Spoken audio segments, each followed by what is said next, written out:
harkalama galanni sitau ewada kinya sitau galanni sitau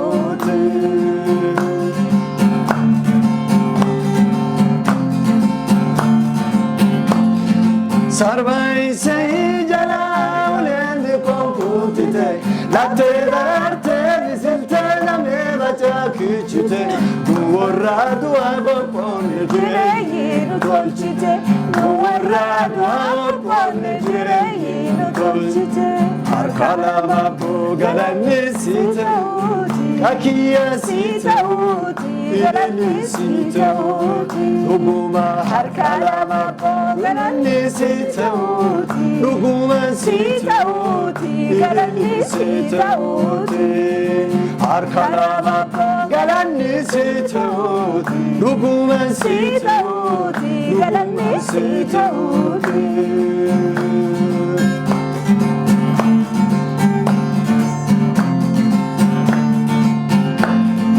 Haturi cermai kalle jireni rudagane warri makai mawakatitiru gefane dua jiru darine wandare mamankarne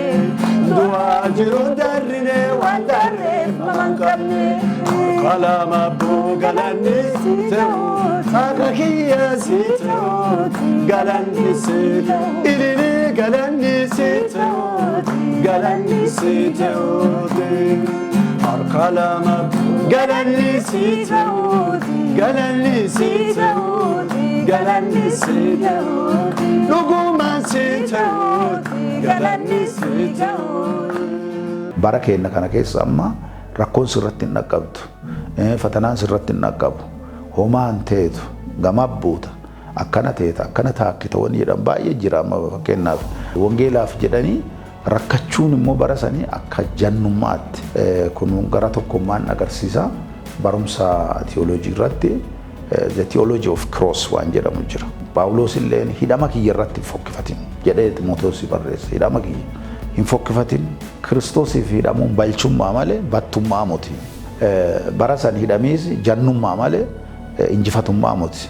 warri jannameeyyiin hidhamani fakkeenyaaf barasanii hidhamiisaaf waaqa dhadheetu salootii qabadhee bakka waaqa anille hidhamuuti carraa hidhamiisaa kana nallee kenna obbolees kennaa tasfee gabbisoofalle naa sayidhaa jiranii carraa hidhamiisaa kana naa kenni jedhee kadhadhee dadhan adaa ka hidhamanu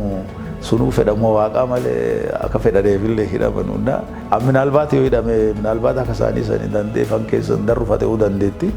waaqi kana beekee hidhaa sanarraa dhooggenna kadhadhee dadhabe isaanin dhaanan hidhanii ana namni hin hiidhu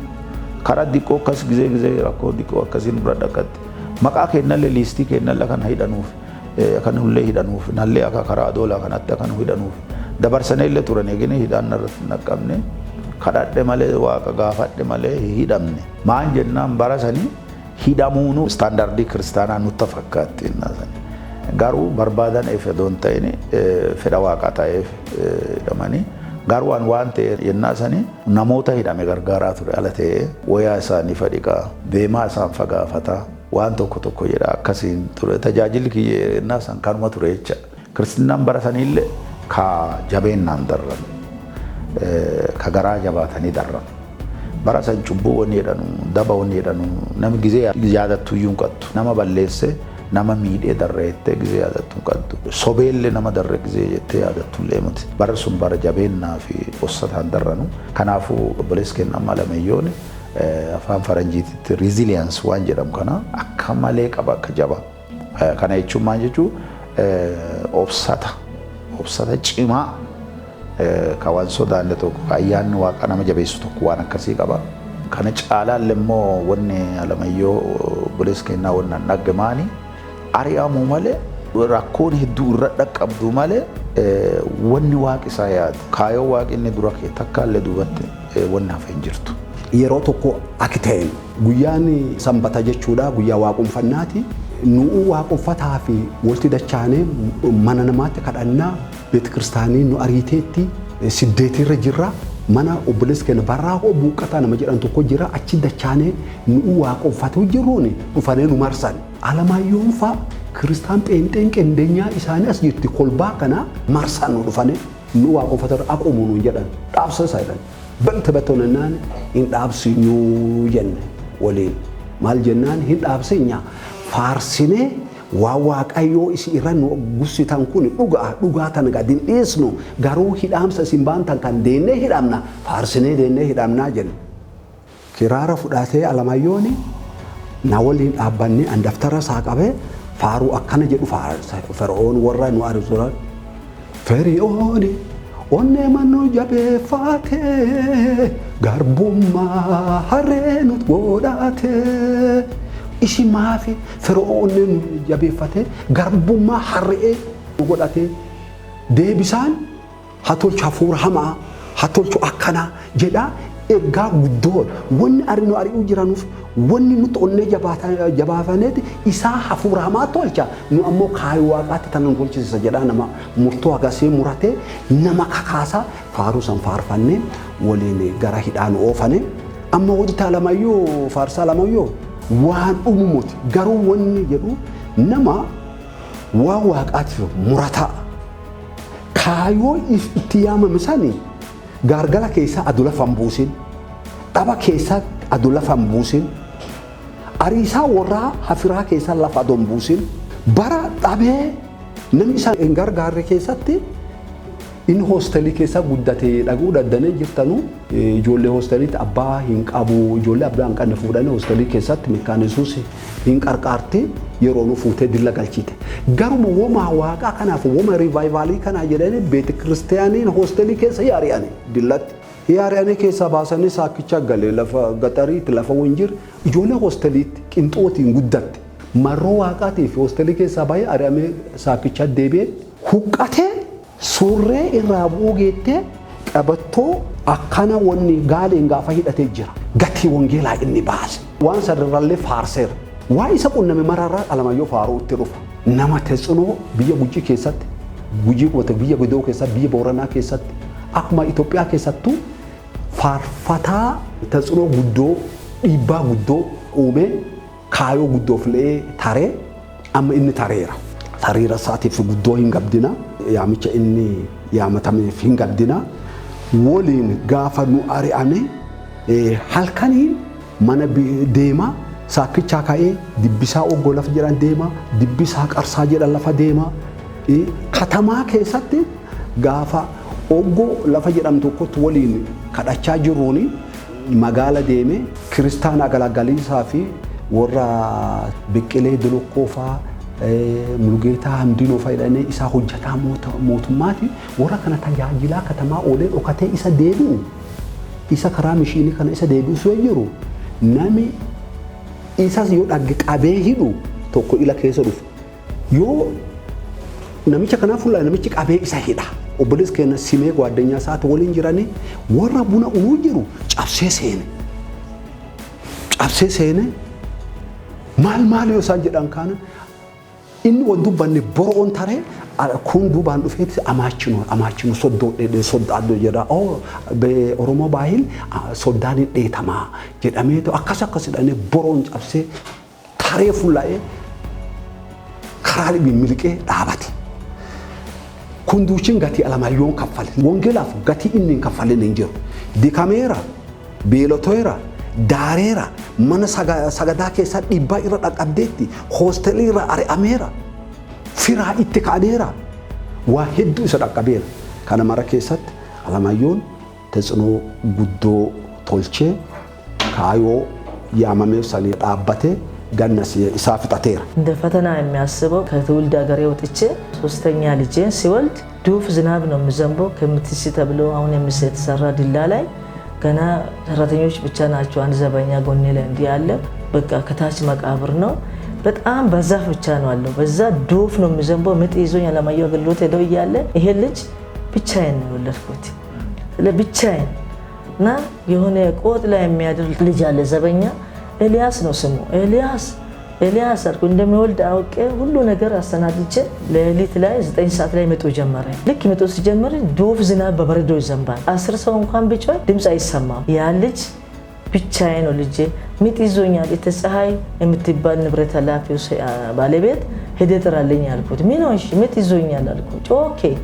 ከዛ ብቻዬን ወለድኩ ልጁ እሷ ደግሞ ወይኔ ሽምቦ አለች ሽምቦ ማለት እሷ ናት ተኝቷል እነሱ ሳለምና እሱ ተኝቷል ትናንሽ ናቸው በጊዜ ነው አብልቻቸው እየተኙት አሁን ማንም አጠገቤ የለም ከባድ ቀን እቺ ናት ለኔ በጣም ከባድ ዘር እያለ ዘመድ እያለ ወጥቼ በቃ ቢሞት ያንቀኝ እና በጣም ለኔ ከባድ ቀን እቺ ናት ምናልባት ድላ በኖርኩት በ20 ዓመት በላይ በኖር ኖሮ ለኔ ከባድ ቀን የምለው እቺ ናት እግዚአብሔር ይመስገን ያቺ ሴት በሩን ስትደበድብ ትንሽ ጠበብ ያለ ክፍል ነው ልጁን እንዲህ ከአንገት በላይ ወጥቷል እንዲህ ይዤ በሩን ሲከፍት ዝናብ በጣም ንፋስ ይገባል ልጁ በብርድ ተመታ መጣች የሆነ በቃ ረዳችኝ ከወለድኩ በኋላ ልጁ 3 ቀን ሲሆን በቃ ለሞት በቃ ብርድ መታው ልጁ እና ሐኪም ቤት ወሰድን ተስፋ የለውም ተባለ ያስለዋል በርዛፍ ምናምን ሲያደርጉልኝ ቤት ተስፋ የለም ይዛችሁ ግቡ ተብሎ በርዛፍ ምናምን እንዲከፍትለት ምንም ያል በቃ ይፈነ ብሎ እና በርዛፉን ብርድ ልብስ አልብሶ እሱንም እንዲይዤ በድስት ውሃ አምጥቶ ልጁ ሙሉ እግሩ ተቃጠለ ከዛውጭ ወደዚህ እኔም ደግሞ ውሃውን በኔ ለፈሰሰ እንደገና ደግሞ 15 ቀን ሆስፒታል ሄደን ተኛን ቀን ለኔ ከባድ ቀን ነች ያንንም በኢየሱስ አለፈን ከዛ በኋላ እግዚአብሔር ይመስገን በቃ እግዚአብሔርን ጧትና ማታ በማምለክ እሱም አገልግሎት ሰፋ መሄድ ጀመረ የተለያየ ሀገር ክብር ለኢየሱስ ይሁን ይሄንን አምላክ ከማምለክ ውጪ እኛ ሌላ አላማ የለንም አሁንም በዚሁ እያለ ልጆቻችን አደጉ እሱም ደግሞ ትምህርታቸውንም ጨርሰው ሁሉም ለቁም ነገር በቅተዋል አሁን ላይ በረቀኑ ከሰቲ ዋቃ yotajaajillu yowaqa dhageenne guladennu jireenya kennaaf tajaajil yookaan faaruunten lallabi kenna akka wal simatu jireenya isaarraa guddoo barannaa jedhee yaada kuwaa inni lafa nuu kee tare kadhibiin ammoo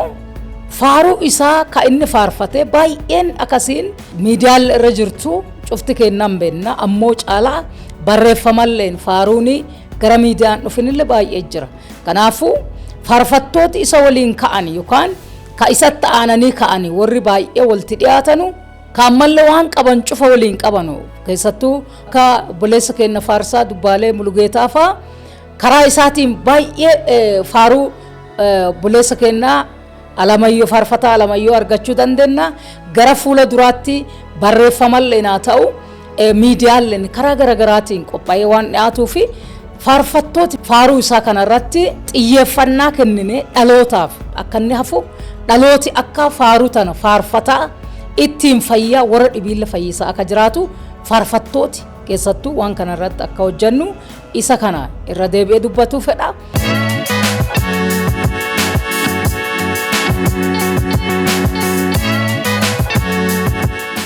Shipmi saawwan jedhamu gabaadhuma jennaan masidibse yeroo isaanii meeshaan hin jiru inni keberoo taphata duru gaafa Sunday school an baradhu inni keberoo taphata ganama ho'isi biddannaan jedha ani Sunday school dhufe keberoo ho'isinaan jedha ibiddaa ho'isaan inni kwaayirii agalagala an keberoo ta'u isin naqee kwaayirii taphata eega siddeetti lafa keessa kaatee nama walta dhaane isallee hidhanii haadhate na hidhan kaanii rogicha jirranuuta achitti ganama hiccinni jala achitti namuu baay'ee ta'ee garbicha rogicha toggaa achi oolla gannan galanna mo gallummo mani miskana lamlakachini miskana letebejeni miskana hallelujah miskana zarim negem genana yene yesus lawla faru tana farsan in afani bu da kwari hawara dembi fa ajaben animo fettenne luki kessa ke irosani andika isana ajaba kwari farmonika faranjero san fiddelutte yone tinnish birati bisibile dikota akasan ti akasa fofa yoti luki fettenne kessa keettu akase da baqa ak farmuka santit awan kanana ajaba ture inamma egasani egamma farmonika ajabatu shimmisa wan shimmisati sini dake amma fan kani adon bu da do kwairi an fettenne kani ajaba indi bu da do kwairi sa ajabu amma wannan hunna ne kun buta ne bu adon kishi jijirnan kishi jijira shimmisa baqa ne wannan kun sayame shimmisa ne baqa nam shimmisa farun katen ne hunna marro qabufi nami cinni hiddan buqqise ka nami guyyaa coomsalooti qofarra oola yoona isi har shimmisa sirraa dhufe maan qabaa mutii mi'a galataa yoon achiin duubara dhutte yoon isin tiyoona bakka wanta wala amiroo keberoon hin jirtu inni afaaniin keberoo taphata afaaniin kana shimmisaa achirraa dhufe daasee jechaan waan jedhu buuwedhaan jedhu kana buuwita namaanti jijjiiran jecha jijjiiran yoonam shimmisaa jennaan jenne gosa yoon namni duutii ka'e kana ta'e maan qabaa mutii mi'a galataa adoo waan naggaadhu teete fa'a maan qabaa mutii mi'a galataa adoo waan naggaadhu teete fa'a harka kaaniin keberoo dhawaa harka kaaniin dibbeedhaa farsituu maqaa isaa waliini shimmisaa faarsaati maan qabaa mutii mi'a galataa adoo waan naggaadhu teete fa'a maan qabaa mutii mi'a galataa adoo waan naggaadhu teete fa'a harka kaaniin kiraara dhawaa harka kaaniin susudhee dhawaa farsituu maqaa isaa waliini shimmisaa faarsaati maan qabaa mutii mi'a galataa adoo waan naggaadhu teete fa'a. Yeroo rakkannellee yeroo abdii kutannellee waan cufa keessa waaqayyo kadhannu waaqi deebii nu deebisaa egaadhaa geenne jechuudha. Ammallee onni asirratti ergaa dabarsuu barbaadu akka tasaa fakkaata malee yeroo isaatiin waaqa keessa fudhatee abdii godhamaaf jennaani objuu wayii argee ture natti torbaan 3 dura. Boleessi keenya dambiin waliin tajaajilaa akka turan gara waaqaa deemee ture isaa waliin faarfataaruun argee naan jedhe gara tokko lumaan bullee turre isaa waliin faarfataaruun argee naan jedhe jennaani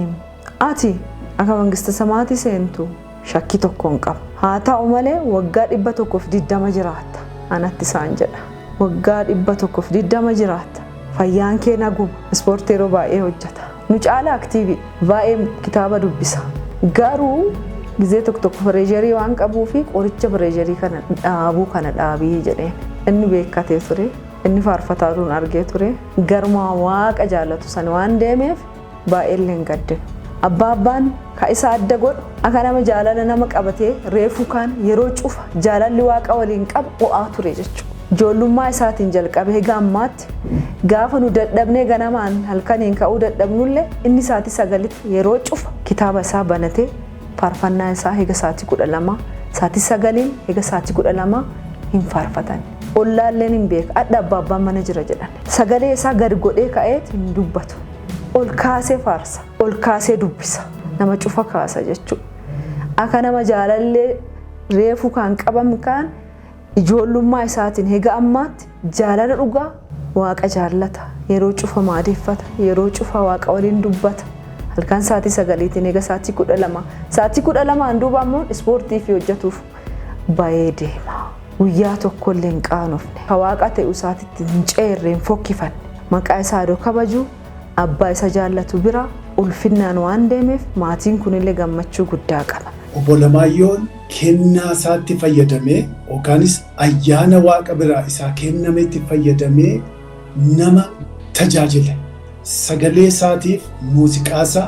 beekamtii dhuunfaa isaatiif utuu hin taane tajaajila waaqeffannaatiif fayyadama. Tajaajila faarfannaatiif fayyadama. Dandeettii isaa kenname kanaan fayyadamee hin faarfatee, hin barreessee, lallaba barreessee, dandeettii isaatti fayyadamee warra kaan ol kaase. Warra kaan iddoo dhibii, iddoo isaan amantiidhaan haa ta'u, nagaadhaan haa ta'u, iddoo isaan kufanii boolla keessaa namoota hedduu qooqa isaa kanaan, faaruu isaa kanaan ol kaasee abbaatti dhiyeesse. Dandeettii isaa kanaan obboloota hedduu jajjabeesse. Dandeettii isaa kanaan dhaloota ari'atama keessa jiru, dhaloota dararama keessa jiru, dhaloota dhukkuba keessa jiru, dhaloota waraana keessa jiru, dhaloota jiruuf jireenya harkatti manca'ee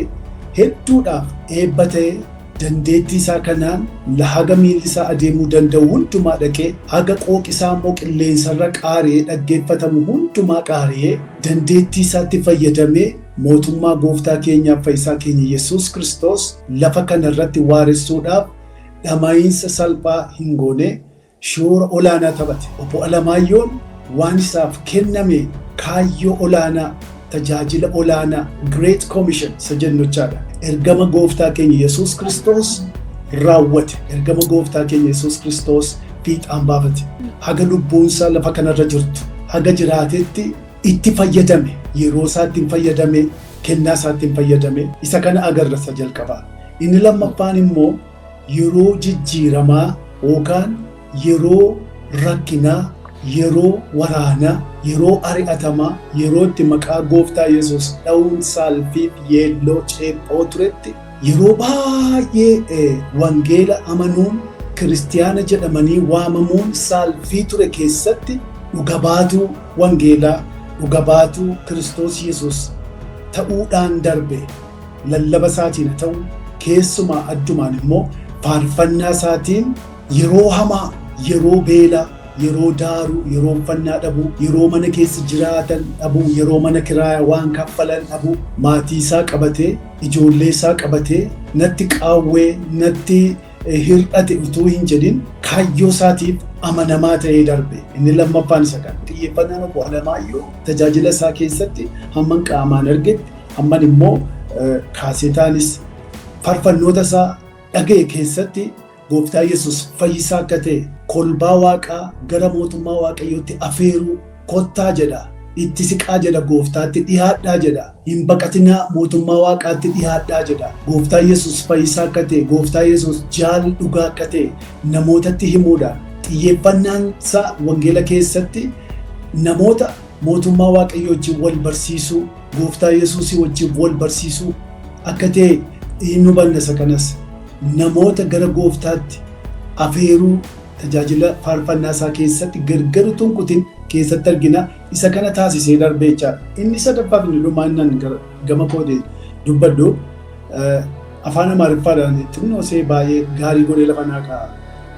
ሕይወትና አገልግሎት የተገደቡ ናቸው። tajaajilli namaa daangaa qaba, jireenyi namaas daangaa qaba.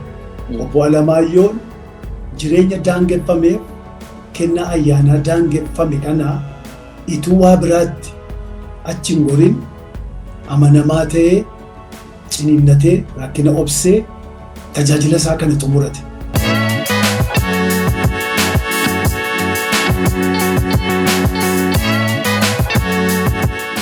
ሚስቴ አራስ ናት። 20 ቀኗን ከወለደች ልጄን አገኘው፣ ልጄን ሳመው፣ ባለቤቴን አጽናናት፣ እኔንም አጽናናኝ። ከዚህ በኋላ አልቆይም፣ ሁሌ እመጣለሁ፣ ከዚህ በኋላ ሁሌ መጥቼ እጎበኛችኋለሁ ብሎ ለኔም ለሷም ተናገረ። ደስ አለ። ግን የተወለደውን ብላቴና እጁ ላይ ይዞ ልጁን እያየ ይሄ ልጅ አንቺንም እሱንም አይመስልም እኔን ነው የሚመስለኝ ያለውን አስታውሳለሁ። በጣም በዛን ሰዓት ላይ ደስተኛ ስለነበርን ያንን ነገር አላስተዋልኩም። ግን ነገሮች ካለፉ በኋላ በጣም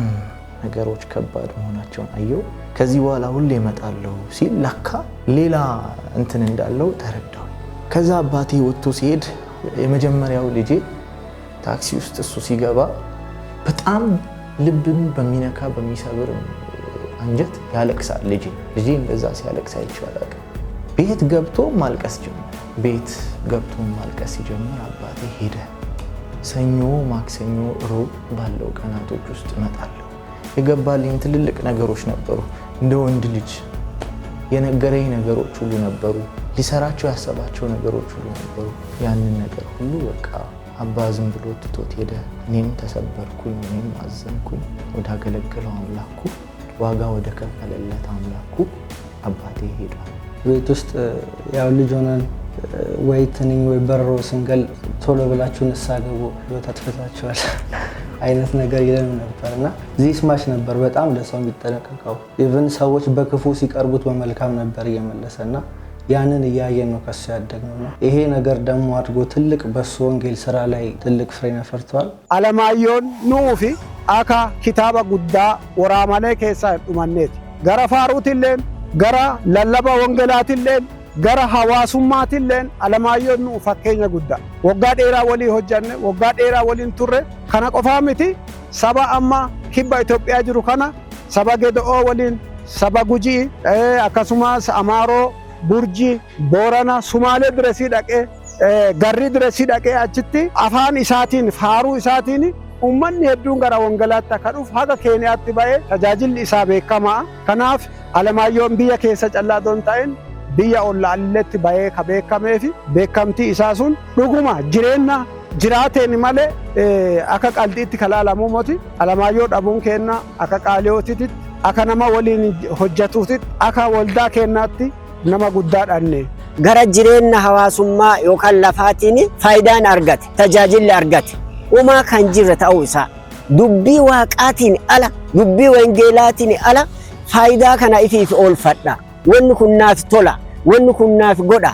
waan jedhu irratti nama kakka'umsa tokkollee hin qabnee fi kakka'umsi isaa wangeelaaf qofa akka ta'e haga umurii jiruutitti wanni arge kana. Garuu silaati nama kanaaf gara dhumaatitti irra wanni silaa ta'uu malee namni kun kennansa agarsiisa akka ga'u dhaabbata qaala hiyootii qofa doon ta'in amantaan mishinii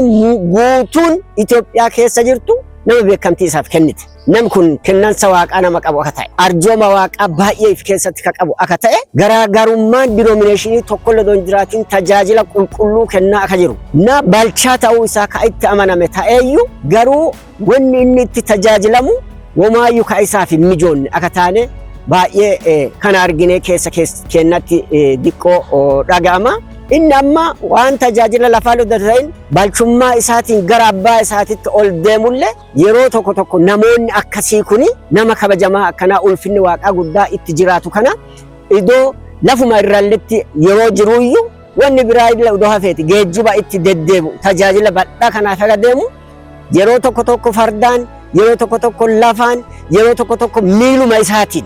raasaa keessa deemaa nama turee fi silaati jalqabuma irraan kaasee tajaajila irratti saffisaan dhaqqabuu akka danda'u irratti osoo tolfamee jiraateeti keessi keeyya guddaa gammada tureeyyu. Garuu namni kun akka caarraa ta'ee idoo isaa fi haalli akkasii kun gara waaqaa miidhagaa ta'us